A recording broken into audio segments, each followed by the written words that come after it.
De la presunta víctima escucharemos la declaración de dos peritos, una perita y un perito en orden sucesivo, quienes podrán también ser interrogados por las partes y por los representantes y por los integrantes de la Corte. Simplemente para información del público, quiero explicar por qué hoy día somos 7 jueces y no 6 como ayer, porque ayer se trataba de un caso de la Argentina y de acuerdo a las normas que rigen la Corte, los jueces nacionales se eximen de participar en los casos que corresponden a su país. En consecuencia, el vicepresidente de la Corte de Nacionalidad Argentina no participó en la audiencia de ayer porque no participa en el conocimiento de este caso. Hoy día está la Corte en pleno. Sin más elementos introductorios, no sé, señor secretario, si hay alguna precisión adicional. En consecuencia, le daría la palabra a la ilustre Comisión Interamericana de Derechos Humanos. Señora comisionada Luz Patricia Mejía, tiene la palabra. Adelante. Muchas gracias, señor presidente.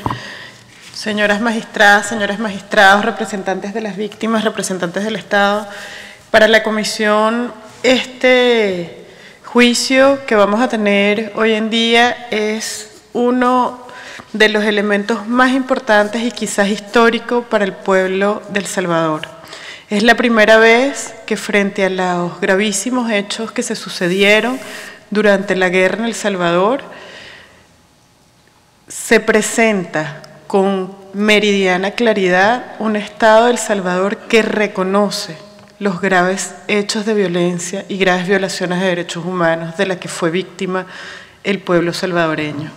Es la primera vez que el Estado reconoce que esos hechos ocurrieron, que fueron reales, que fueron víctimas las poblaciones civiles y que es real lo que nos van a contar aquí.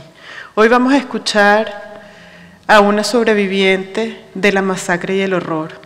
Hoy vamos a escuchar a una niña que narrará cómo vivió los años posteriores, los años de la impunidad y los años del terror, siendo víctima de un recuerdo que le trastocó su vida y siendo víctima de una verdad que, aunque se gritaba a voces en los pueblos de El Salvador, hasta hoy en día el Estado no había reconocido.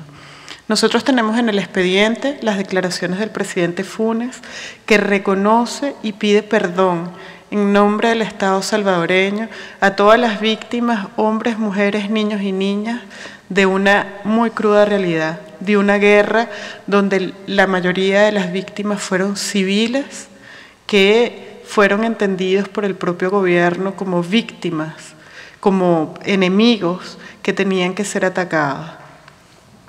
La estrategia de quitarle el pez al agua, de la que mucho se ha hablado, nunca había sido reconocido. Esa estrategia suponía atacar directamente a la población civil para poder llegar a los presuntos insurgentes. Esta realidad, por primera vez, como he dicho, ha sido reconocida por el Estado de El Salvador. Y para nosotros, para la Comisión, para el Sistema Interamericano de Protección de Derechos Humanos y para la historia de nuestros pueblos, esto significa un antes y un después. De acuerdo a la Comisión de la Verdad, en El Salvador han habido más de 22.000 denuncias de gravísimas violaciones de derechos humanos. 60% corresponden a ejecuciones extrajudiciales, 25% a desapariciones forzadas y 20% a actos gravísimos de tortura. El tema de los niños y las niñas fue un tema que incluso en el marco de esta Corte, con el caso Serrano Cruz, fue desmentido por el Estado. Todos los ejercicios de esfuerzos que hizo el Estado de El Salvador, en el caso de las niñas Serrano Cruz, fueron tendientes a desmentir la existencia misma de las niñas, frente a una madre que buscó sus hijas durante años y que murió antes de que pudiera hacerse justicia. El Estado lo que hizo fue hacer pensar que esas niñas nunca habían existido. Hoy en día existe un gran cambio en ese sentido y la Comisión reconoce abiertamente lo que eso significa. Los hechos centrales de este caso suponen la desaparición de las hermanas Ana Julia y Carmelina Mejía Ramírez, de 15 y 11 años de edad, en la masacre del Cerro Pando, el 13 de diciembre de 1981. la desaparición de los hermanos Contreras, donde hoy tendremos a Gregorio Herminia, que para aquel